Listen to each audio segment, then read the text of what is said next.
Hello friends, പുതിയൊരു വീഡിയോയിലേക്ക് എല്ലാവർക്കും സ്വാഗതം. അപ്പോൾ ഇന്നത്തെ വീഡിയോ എന്ന് പറയുന്നത് ഡ്യൂക്കിൻ്റെ ബാക്ക് ടെയിൽ കട്ട് ചെയ്യുന്നതിനെ കുറിച്ചുള്ളൊരു വീഡിയോ ആണ്. അപ്പോൾ എൻ്റെ ഒരു ഫ്രണ്ടിൻ്റെ വണ്ടി ഇന്ന് ബാക്ക് ടെയിൽ ഭാഗം കട്ട് ചെയ്യണതാണ്. അപ്പോൾ അതിനെക്കുറിച്ചുള്ളൊരു വീഡിയോ ചെയ്യാന്നുള്ള രീതിക്കാണ് ഇന്നത്തെ വീഡിയോ എടുത്തിട്ടുള്ളത്.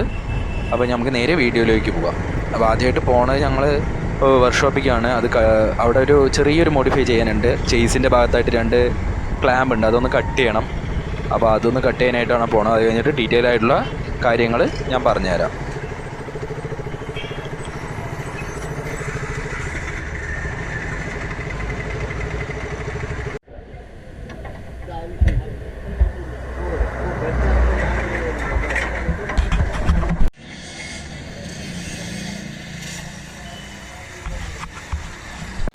അപ്പോൾ ആ ഒരു വർക്ക് ഫിനിഷായി.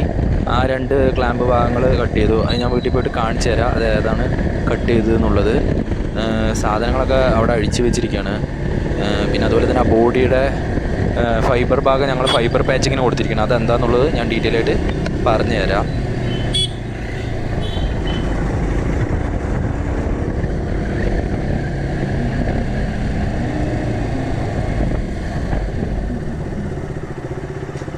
അപ്പോൾ മോഡിഫിക്കേഷൻ ഈ ഒരു ക്ലാമ്പുമാണ് മുറിച്ചത്. ഇതാണ് ഫൈബർ പാച്ചിങ്. ഒരു പ്ലാസ്റ്റിക്കിൻ്റെ ഒരു തരം ആയിട്ടുള്ളൊരു കോട്ടിംഗ് ആണിത്. MC-യിൽ വെച്ചൊക്കെ ചെയ്യണവരുണ്ട്, പക്ഷെ എന്നിരുന്നാലും ഇത് കുറച്ചും കൂടി അങ്ങനെ എല്ലാവിടെയും ഒന്നും ഞാൻ കേട്ടിട്ടില്ല ഈ സംഭവം. പക്ഷെ എന്നാലും നന്നായിട്ടുണ്ട്. ആ പ്ലാസ്റ്റിക്കിൻ്റെ അതേ ഒരു ഇത് കിട്ടും, ഒരു ഫിനിഷിങ് കിട്ടും. ഇതിപ്പോൾ അങ്ങനെ ചെയ്തിരിക്കുന്നത്. ബാക്ക് ഫുള്ളായി അഴിച്ചിട്ട് ഈ ഒരു പാർട്ട് മൊത്തത്തിൽ ഞങ്ങൾ ഫൈബർ പാച്ച് ചെയ്തു. ഇവിടെ ഒരു ഏരിയ മൊത്തം. ഇവിടെ വലിയൊരു ഹോള് വരും, അത് മുറിച്ച് കഴിഞ്ഞാൽ ഇവിടെ ഇങ്ങനെ താഴേക്ക് ഇങ്ങോട്ടാണ് നിൽക്കുക. അപ്പോൾ അതിനെ ഞങ്ങൾ മുറിച്ചിട്ട് ഈ ഒരു രീതിക്കാക്കി.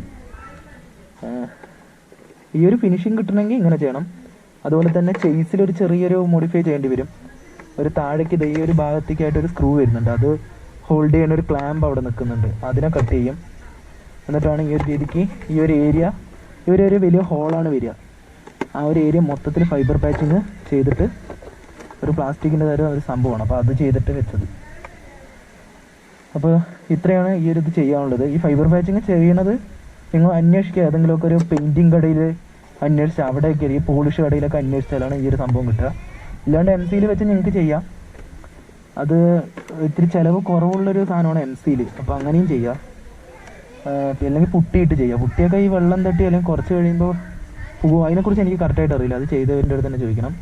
എന്തായാലും ഫൈബർ പാച്ചിങ് ഞാൻ 100% ക്വാളിറ്റി കാര്യങ്ങളൊക്കെ ഞാൻ തരാം, അത് ഉറപ്പാണ്. കാരണം അത്രയ്ക്ക് നല്ലൊരു ക്വാളിറ്റി ഉള്ള സാധനമാണ് ഫൈബർ പാച്ചിങ്. അത്യാവശ്യം ചിലവ് കൂടുതലാണ്, എന്നിരുന്നാലും കുഴപ്പമില്ലാതെ നിൽക്കും. ഇത്തിരി ഫിനിഷിങ്ങും കാഴ്ചയിൽ നമുക്ക് ഒരു ബോറൊന്നും തോന്നില്ല.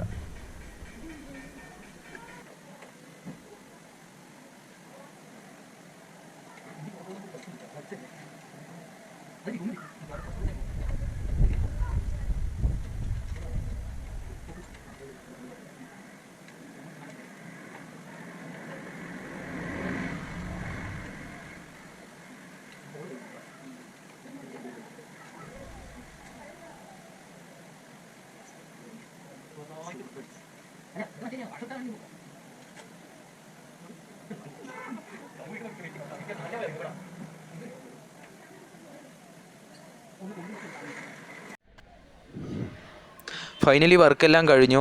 അപ്പോൾ ലാസ്റ്റ് ഫൈനലി ലുക്ക് ഇതാണ്. അപ്പോൾ ഈ ഒരു രീതിയിൽ നിങ്ങൾക്ക് ചെയ്യണമെന്നുണ്ടെങ്കിൽ ഞാൻ പറഞ്ഞ കാര്യങ്ങളൊക്കെ ഒന്ന് ചെയ്യുക. അപ്പോൾ നമുക്ക് ഈ ഒരു രീതിയിൽ ഫിനിഷ് ചെയ്തെടുക്കാൻ കഴിയും. അപ്പോൾ ഈ ഒരു വീഡിയോ ഇത്ര തന്നെ ഉള്ളൂ. കൂടുതൽ കാര്യങ്ങൾ അറിയണമെങ്കിൽ എൻ്റെ Instagram ID കൊടുക്കുക, അതിൽ മെസ്സേജ് അയച്ചാൽ മതി. അപ്പോൾ ബൈ.